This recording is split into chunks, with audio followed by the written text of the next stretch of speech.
Welcome back to Celtic Exchange. This is Tino, and this week I'm delighted to finally be joined by Paul Johns from A Celtic State of Mind. In this episode, this special part one of a part two series, we discuss Celtic Fans Collective, how it came to be, the different challenges they face, and what the future of Celtic Fans Collective will be. Part two will be on ACSOM on Friday night, 6:30. But in the meantime, Paul John, great to have you here on Celtic Exchange. You're a busy man at the best of times, but I dare say busier now than ever. How's it all going at this moment in time? It is busy, but it's an absolute pleasure to finally make an appearance on the Celtic Exchange. We've been promising or threatening, I'm not sure which, for a while. But it has been busy, and I think that's the big thing I've taken from this, the amount of time and effort that people put in to try to create something that's for the betterment of Celtic.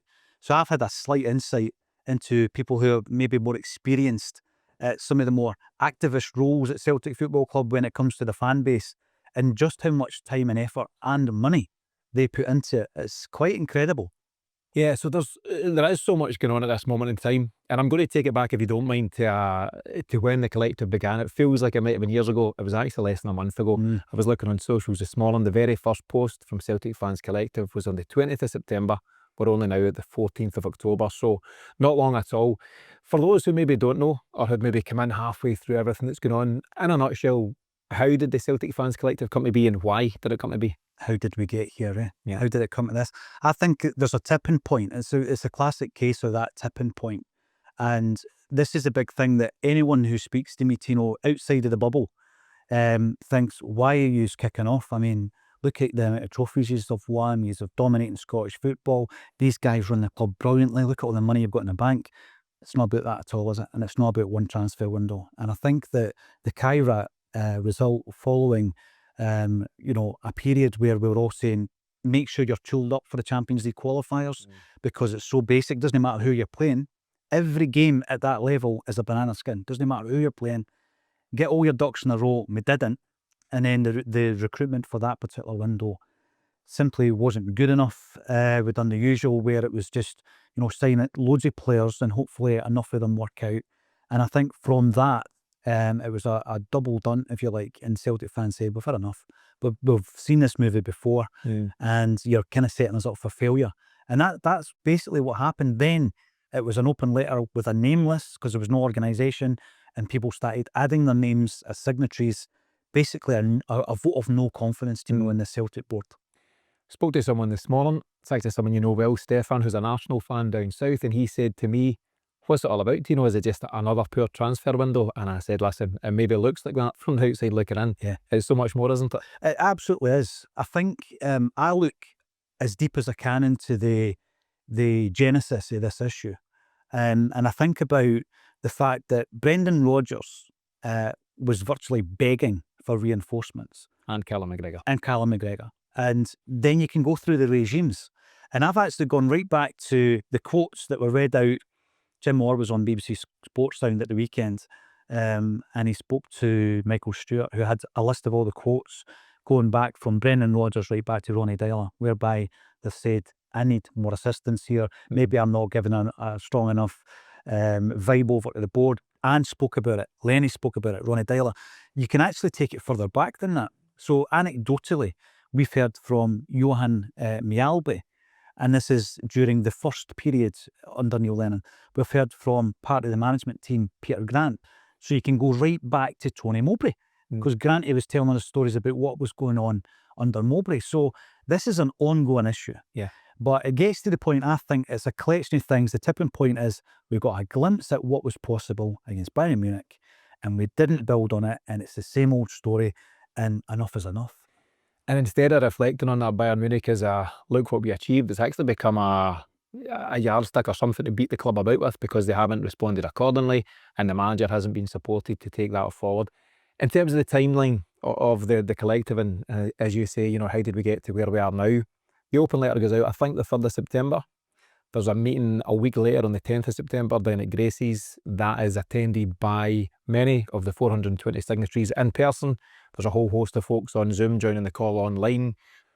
Tell us, you've been very close to it, you've been at the front of it all from that early stage. Tell us what the mood was like in the camp from those early stages, and how the collective has evolved from then to where we are now in October. The biggest thing that I took from the meeting particularly was the unity. So you're not going to get a room, with Celtic fans where everybody agrees. That wasn't the case, but we were all there for the same reason. So in terms of how we execute this as a point of discussion, people will agree and disagree as to the different ways and the methods of protest, if you like. But everybody was in the room for the same reason. And I think that was interesting, even from a fan media's perspective. I spoke to you that night. There are people in that room that I've never met, never spoken to. People think there's a wee gang, it's a fan media gang, and everybody's... We've never had a WhatsApp group where fan media speak to each other. Everybody kind of does their own wee thing. And every so often, like the Celtic Exchange or Celtic World Order, we can collaborate. And we probably don't do it enough simply because everybody's so busy. But the one overarching feature of that night was unity within the Celtic fan base. Now, you and I will both remember the 90s. There wasn't that unity in terms of everybody wanted the board out. There was a lot of Celtic fans who were quite happy with the status quo, not in terms of success on the park, but they didn't want the club to go public. They didn't want to move away from Celtic Park, which was on the table. They just wanted, wait a minute, let's play it safe here. Let's see what happens with Cambuslang. So there wasn't the same unity back then as there is now, and as there was on that particular night. So I came away and it was all positive in terms of how I was feeling about that. You mentioned Jim Orr. I know Jim well. Jim was part of Save Our Celts back in the day. Matt McGlone, that we've both spoken to at different times, Celts for Change.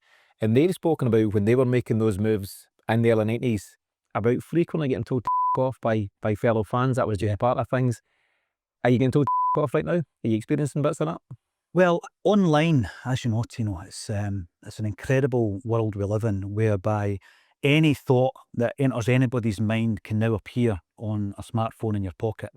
And what comes with that is a targeted approach of, I don't like you, I don't like your platform, I don't like this idea, therefore I'm going to come for you.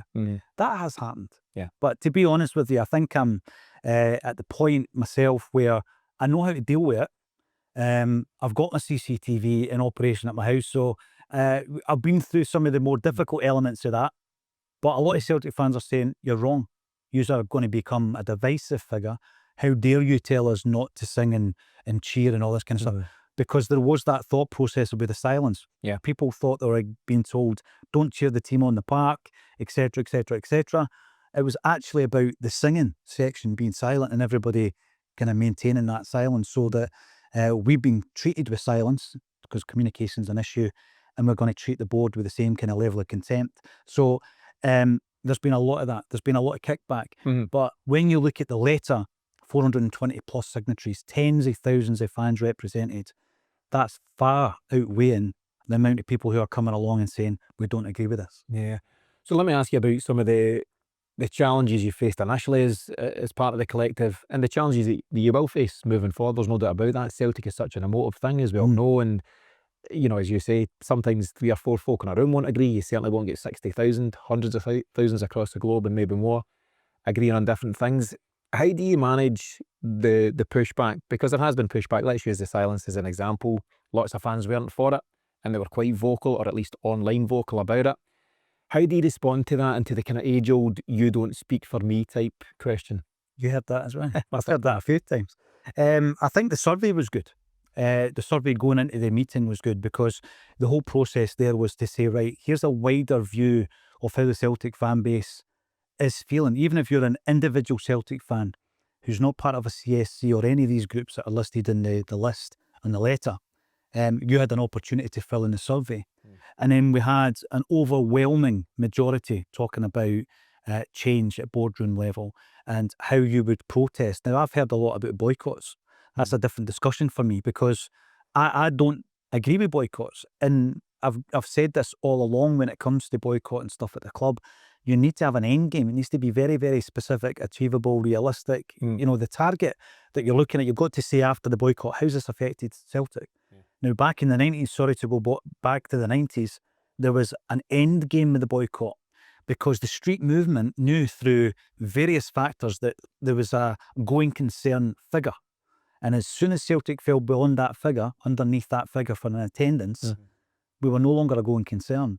The bank would then call in a loan. So there was a reason for the boycott. I don't think, right, that if we were to come out and say boycott X, Y, and Z, right? It would make much of a difference to how the fans are feeling anyway. So European packages didn't sell out without anybody calling for a boycott.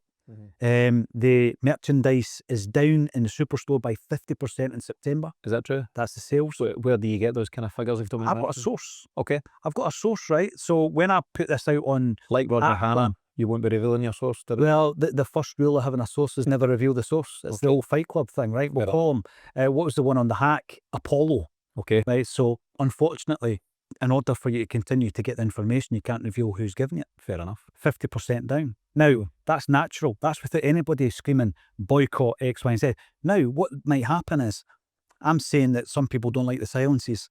What happens when the collective decide democratically we're going to boycott something? I'm not agreeing with it, but I agree with the collective's end game. So you're in a situation there, Tino, where every action, you may not agree with it. And there was people in the room, you saw them, who didn't agree with some of the things that were being suggested. But boycotting, I think people think, hit them in the pocket, so it's the only way that they can understand change. So this is where I find myself. I find myself in a position where, very generally speaking, I support the collective, but maybe some of the individual tactics and strategies wouldn't be for me. And I was at Rugby Park when there was the late entry protest. I thought it worked pretty well, and I was all for that as a first marker. It was a first chance to protest after happenings of the transfer window and otherwise. Then we had the silence against Hibs. Okay, 12-man protest. And I could get on board with that just about, but I was less inclined to support the 29 minutes against Braga and the proposed 31 minutes, I think it was, against Motherwell. Again, what would your response be to fans like that who, as I say, as an overarching point, do back what the collective are looking to do, generally speaking, but can't bring themselves to not support the team, not to back the team, not even to buy the merchandise, for example? And we're coming up to Christmas as well, when you're talking about merchandise sales, Tino, and a lot of people will be in a position like myself with kids who want stuff at the Celtic shop. So it's very, very difficult. And these are just challenges, I think, that you're going to face. One of the big things that probably I've got more of an insight into is the cost of a visual protest, right? So the cost of a visual protest to an organisation that has no budget. So the collective has no budget. There's no money in a pot at this moment in time, because it's happened so quickly that it's all about mobilising. You look at the ultra movement and some of the incredible tifos, but the money that's involved in bringing all that together. So that, I think that's where the silent protest came in, as well as with regards to saying, you've been silent with us, we'll be silent for you. And I'm talking the board, not the team. But I think the biggest issue I've seen on the socials were people saying that's going to affect the team. It's going to affect Brendan Rodgers and the players. We can't do that, because at the end of the day, we still want to win the league this season. We want to do something in the Europa League. It's not looking great at the moment. 1 draw and 1 defeat, but it's not as though we can write it off. And a lot of fans are saying to us, how's silence going to, improve the team? I think at that point, when the Celtic invite came out and the silences were called off, a lot of people were also quite cynical about the timing of that, saying, all right, you're going to call them off. Maybe the club have pulled your drawers down kind of thing in public. It wasn't the case. It wasn't the case. There was dialogue, obviously, which followed that. How's that going to be received in the future? I'm pretty sure in the same way. There's going to be some people agree and some disagree. The relevance of the minutes, of course, were days since we had heard from a board, days since the open letter went out. And obviously we haven't had silence now. So we've had the meeting. So that's, it's not as though we can say, right, we're going to do a 35 minute silence because you've not spoken to us in 35 days. We've had the meeting 8 days ago. And let's get to the meeting just shortly, but I just want to ask before that about, again, it's these ongoing challenges and how this is all going to look going forward. As I say, people agree and disagree in different forms of protest. How has that been internally? As I say, you're very close to the collective, you're a key part of it at this moment in time. I think there's a 23-man steering group. How has those, without having to name names or go into too much detail, how have those discussions been internally? Fraught at times, quite, challenging? How's that all gone? Well, if you take the cross-section of Celtic fans, I think you get that within the 23 in terms of the decision-making process. So you're going to get people in that room who don't agree with the form of protest. I'm on a steering group because I think in order to try and get as democratic an approach as possible and as representative as possible, obviously it was decided that we would have certain members of Celtic Supporters Association, the Celtic Trust, the affiliation, the Ultra Movement, individual CSCs, fan media, so you can get a good cross-section of views.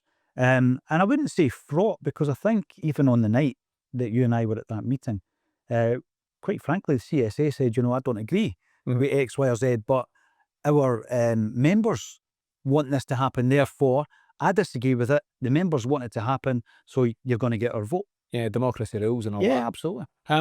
Couple of key questions. So the first one that I wasn't quite on board with was when the club offered to speak to representatives of the fan groups to discuss the Fairfield inquiry after the Kettling of fans on March 16th, I think it was, before a Rangers game.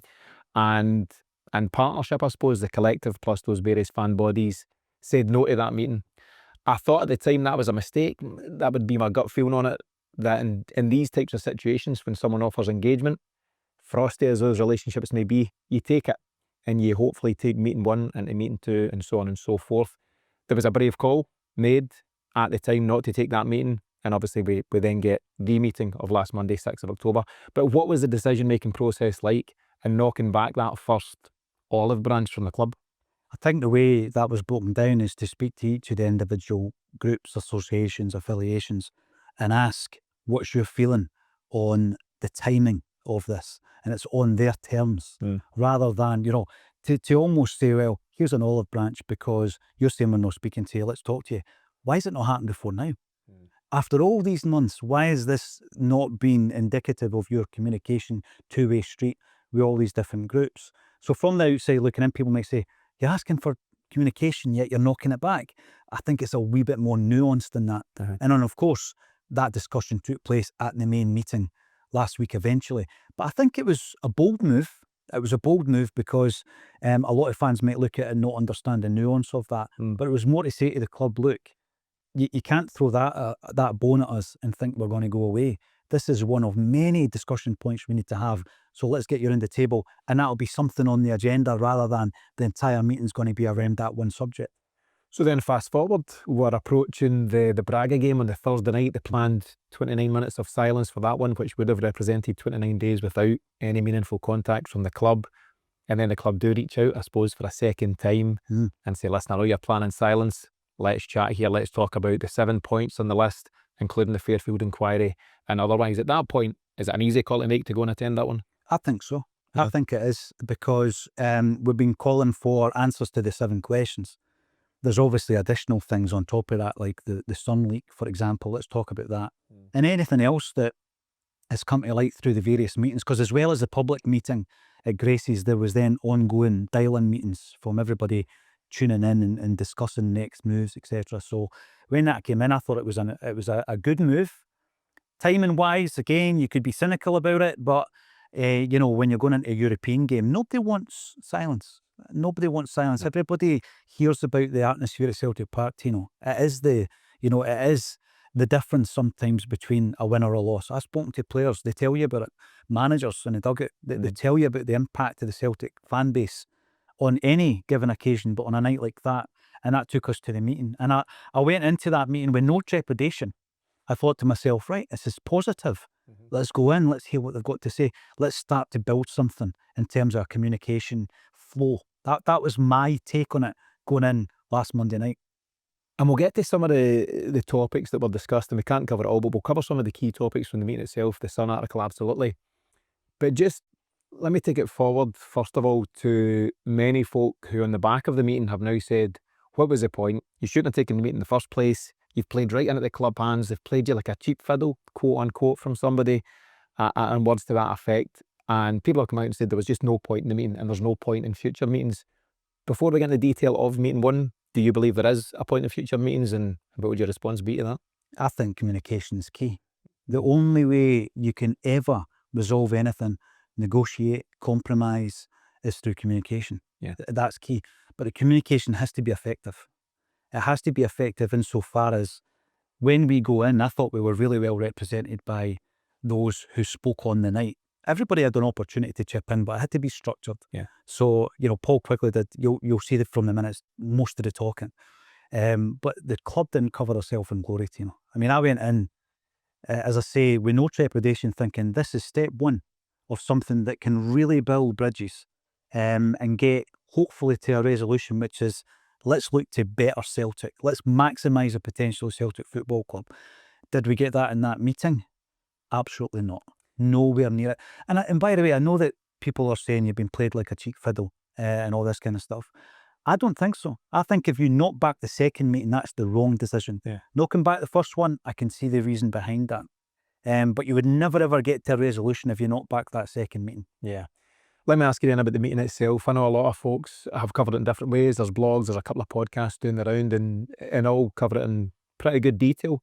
But I'm really keen from my own point of view and for our listenership at Celtic Exchange to understand from someone in the room.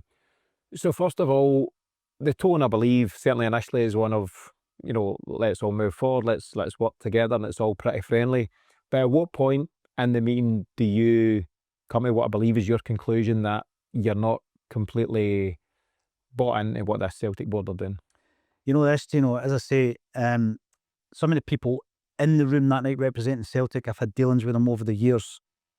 John Paul Taylor, I've got so much respect for him. He needs to be times 6 at Celtic at least. He needs a team of liaison officers. So I'm not going in thinking I'm anti-board and whatever you say, I'll not be impressed. I'm there as a sponge and I'm there to listen. And what I heard was nowhere near leadership. Nothing like what I would expect a leader of this football club in terms of their presence, their content, their communication style. Wasn't good enough, nowhere near good enough. They couldn't command a room of 20 Celtic fans. How can they command a negotiation with somebody who knows you've got 100 million quid in the bank and they want millions more than you're prepared to offer? I have got no faith in the two representatives in the CEO, CFO, that they are able to do the job that they're employed to do. At what point did I come to that conclusion? Within 5 minutes of the meeting. And I think everyone will have their own thoughts and opinions on Chris Mackay, Michael Nicholson and others. I believe there was 21 non-Celtic board members there, so 21 reps of the collective and various others. You can only speak for yourself, of course, but do you feel that all 21, generally speaking, were left with a similar impression, or did some come out and say, that was okay, I quite like this bit? What was the take? I would be surprised if anybody thought the representation from the club was okay. Okay. Everybody's named on it, so I'm not name dropping, but I thought Kevin McQuillan was the best person that represented the club on the night, and he only got 5 minutes to speak at the very end. And I'll tell you why, because there was an understanding that now and again you've got to hold your hands up and say, by the way, we could have done that better. Yeah. And we didn't get that, until Kevin spoke, and he was the last person to speak on the night. The minutes are not a verbatim account from the minute you walk in to the minute you walk out. Yeah. People need to realise the tone was slightly different from the minutes, and they're agreed minutes. So that's not the first draft of the minutes either. Yeah. They had to be agreed by the club and by the collective before they went out. The collective had our own version of minutes. And I think it's important to get that clarity, because I've read the minutes, every word of them, 10 pages, and even that 10 pages of notes isn't going to cover a 2.5 hour long meeting. And as you say, there's a collective's first draft, there's Celtic's maybe their own first draft, and there's some sort of meeting of minds in between. Take this out, put that in, drop that paragraph, etc., etc. Yep. Let me ask you about a headline. The headline that's been pulled by many from it, and it's the MN shrugs his shoulders, Michael Nicholson shrugs his shoulders. I'm going to play devil's advocate here, because I think it's very important to get the full context of that happening, because you can read something in paper and it doesn't give you a true reflection on how it was in person. But you were there, right? Now, he was asked about the fact that Brendan Rodgers sometimes describes players as club signings and sometimes they're his own signings, if you like. And he was asked about that. Why does the manager keep saying that in press conferences? Cue the line. MN shrugs his shoulders. Now, was it just a case of Michael Nicholson going, do you know that's just how these things go, let's move on? Or was it I have no idea? Talk me through it. What actions, please? How was it? There's a meme, and it's Alan Partridge shrugging his shoulders. It was more like that. Now, I always keep journals, right? It's a sad wee anorak habit that I've been into since I used to have sketch pads for art college. God knows when that was, 30 years ago. Yeah.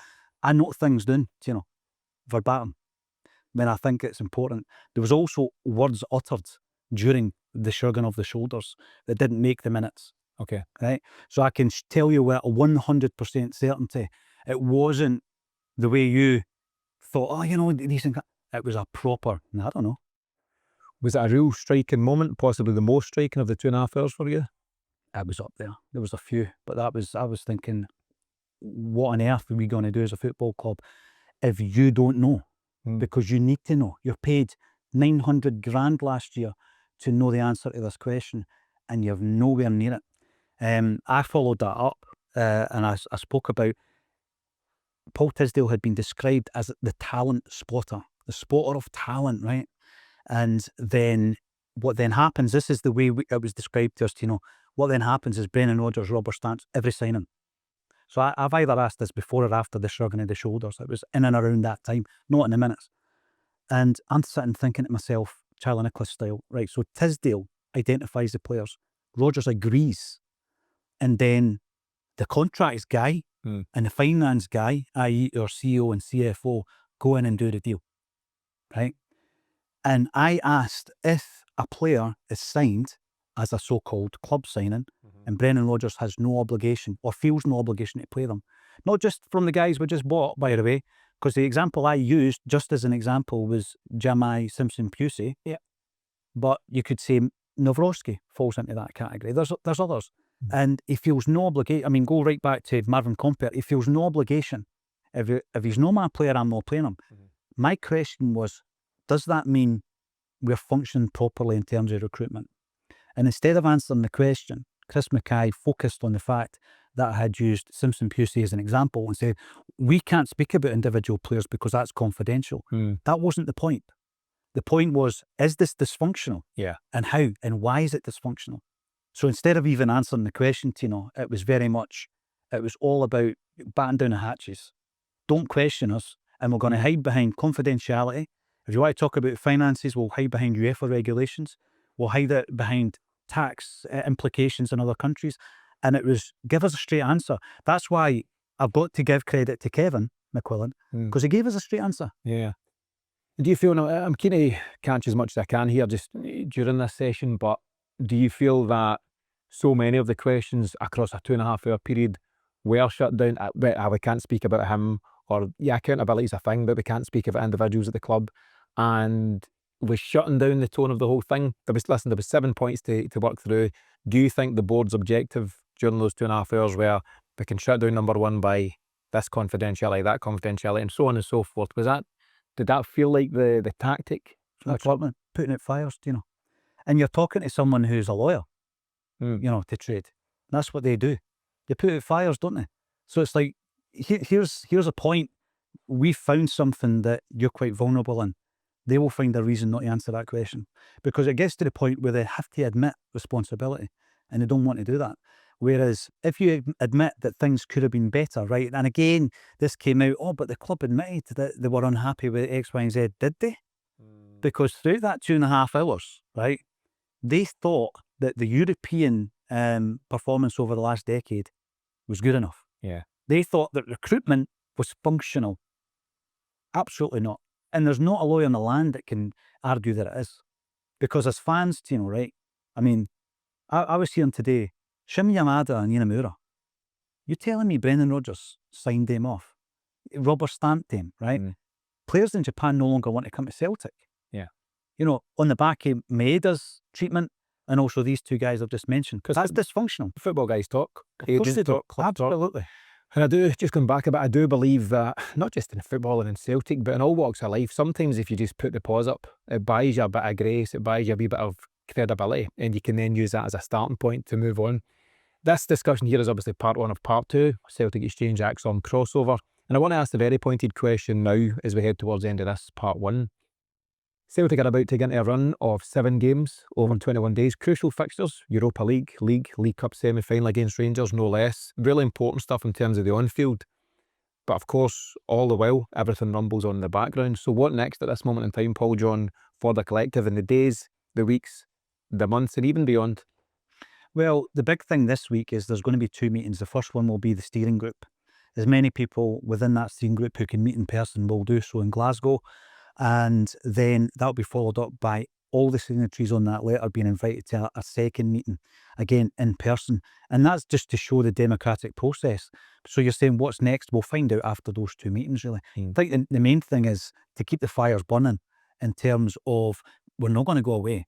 The Celtic Fans Collective, the unification that I saw in that room and since then, has been incredible, unlike anything I've seen since I started going to watch Celtic in 1987. And we've been through bad times and good, mainly good, I've got to say. But we have got to the point where the old board were removed through fan power, aligned with a bit of business acumen. And I think that we can't just look at this as a one-pronged approach. It needs to be a multi-faceted approach.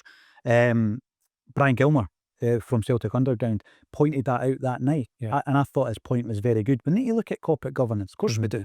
I think there's an opportunity next month for the club to do what you just said and take a wee bit of flack away from them by making some decisions, right? Make some decisions at the AGM. Is the boardroom stale? Absolutely, right? There's no way to know, right, that you can have somebody in there for 20 years plus and they're still coming up with new ideas. Yeah.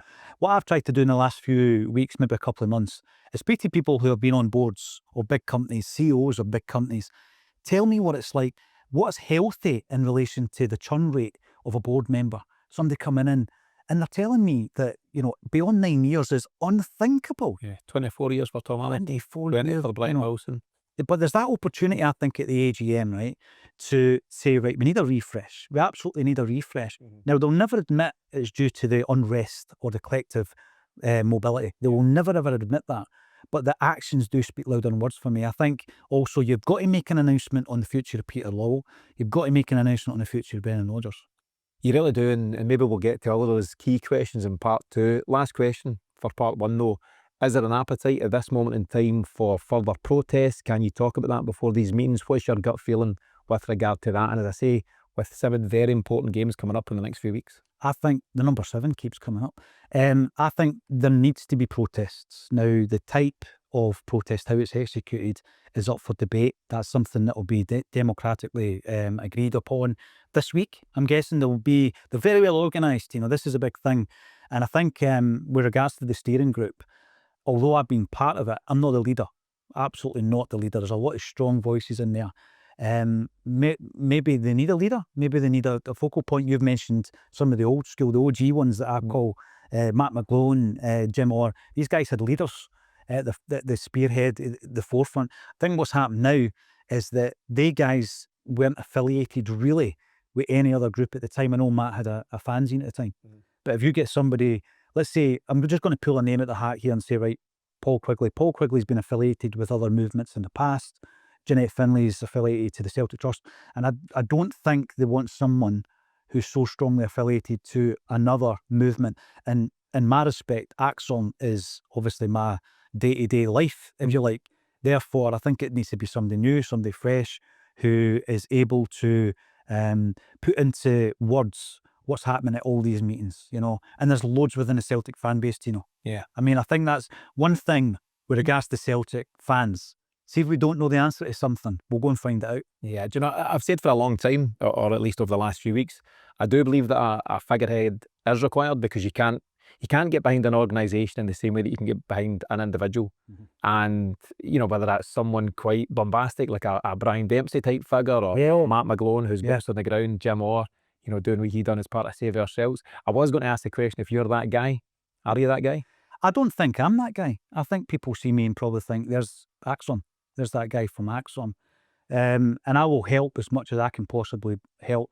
One of the things, the points I raise all the time is the power of fan media. And it's not just, listen, I'm just going to take this opportunity to say we're so important. That's not what I mean. I think we're a very good vehicle for a movement like this. So if you think back to the 90s, they were communicating through flyers, through adverts in newspapers, and through fanzines mainly.